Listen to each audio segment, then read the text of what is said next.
Hai semuanya, gimana kabarnya? Semoga sehat selalu ya. Di video kali ini, kita akan mengupas tuntas tentang sejarah berdirinya Kesultanan Banten dan bagaimana nasib keturunannya hingga saat ini. Pastikan kamu simak videonya sampai habis biar nggak ketinggalan fakta menariknya. Sebelum lanjut, buat yang baru gabung di channel Kendo, jangan lupa subscribe dan nyalakan lonceng notifikasinya. Biar aku makin semangat bikin video sejarah yang seru dan informatif buat kalian. Yuk, langsung kita mulai. Banten Lama terletak di Kota Serang, Provinsi Banten, tepatnya di Kecamatan Kasemen. Wilayah ini dulunya merupakan pusat pemerintahan Kesultanan Banten yang berdiri pada abad ke-16.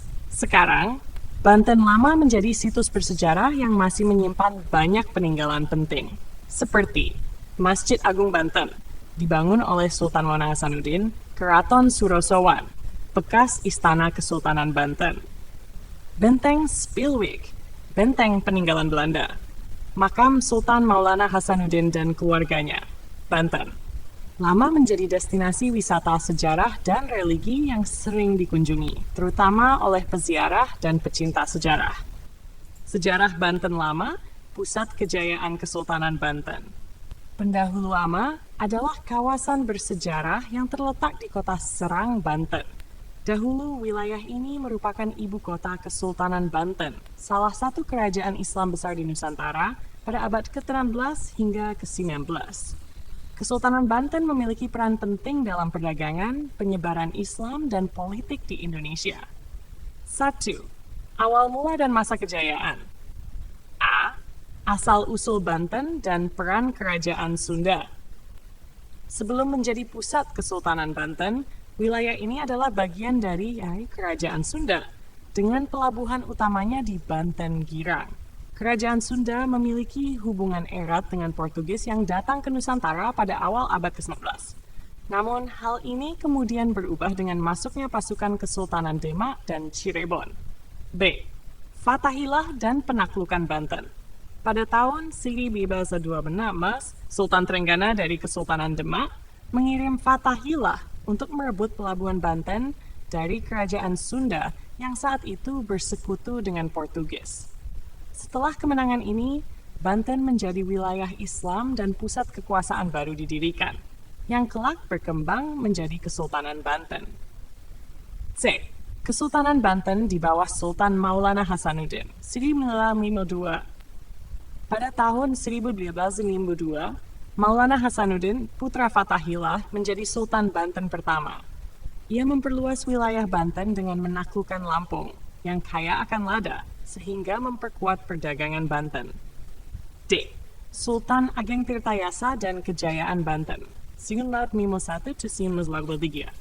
Di bawah pemerintahan Sultan Ageng Tirtayasa, Kesultanan Banten mencapai masa keemasan. Perdagangan berkembang pesat, dengan kapal-kapal dari Arab, Persia, Tiongkok, India, dan Eropa. Banten menjadi pusat penyebaran Islam di Jawa Barat dan Sumatera.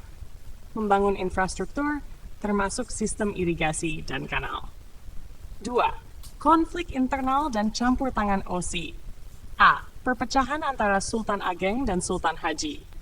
Pada tahun 1940-an, Sultan Ageng Tirtayasa berselisih dengan putranya, Sultan Haji, yang ingin bersekutu dengan VOC, Belanda.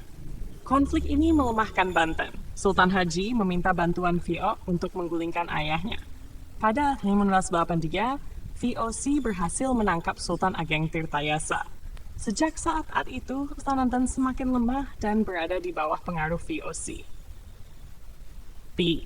Kemunduran dan penghapusan kesultanan.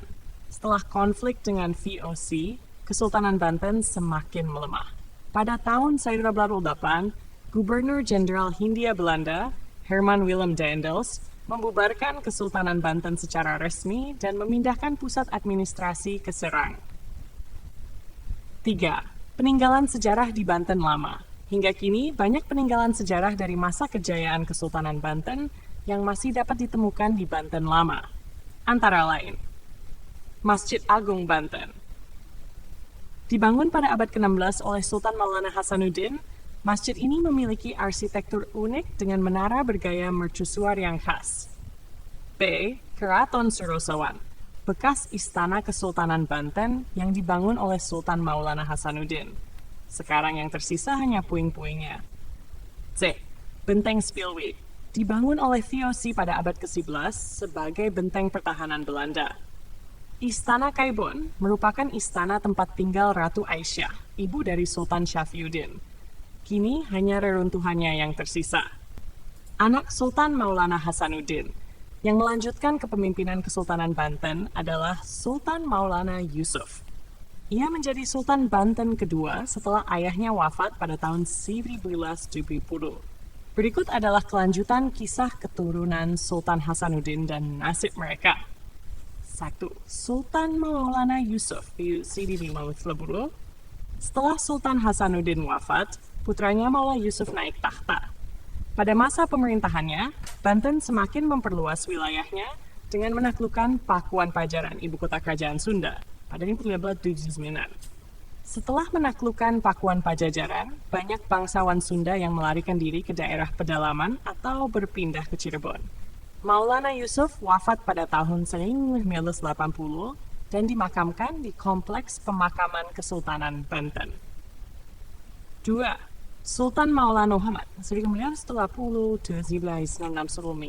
Setelah Maulana Yusuf wafat, putranya yang masih sangat muda, Maulana Muhammad naik tahta. Pada tahun 1996, armada Belanda pertama yang dipimpin oleh Cornelis de Houtman tiba di Banten untuk berdagang.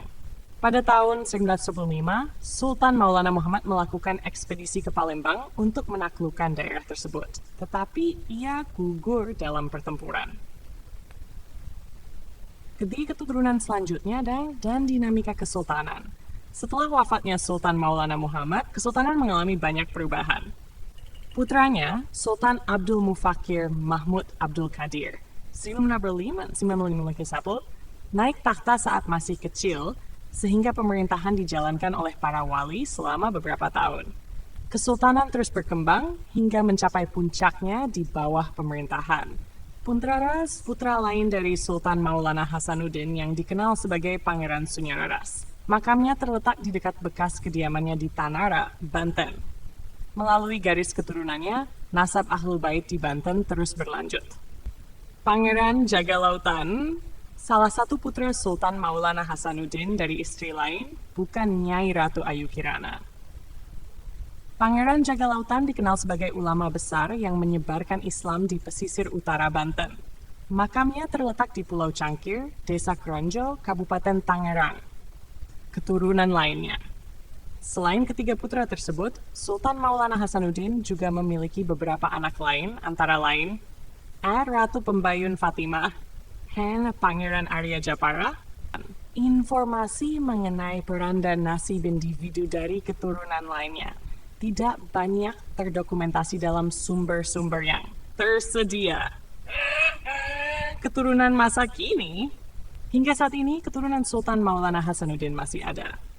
Beberapa di antaranya hidup dalam kondisi sederhana dan tidak semua menikmati kemewahan.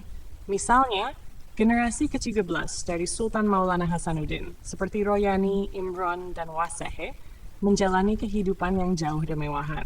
Saite Ortnauts Urch Nem.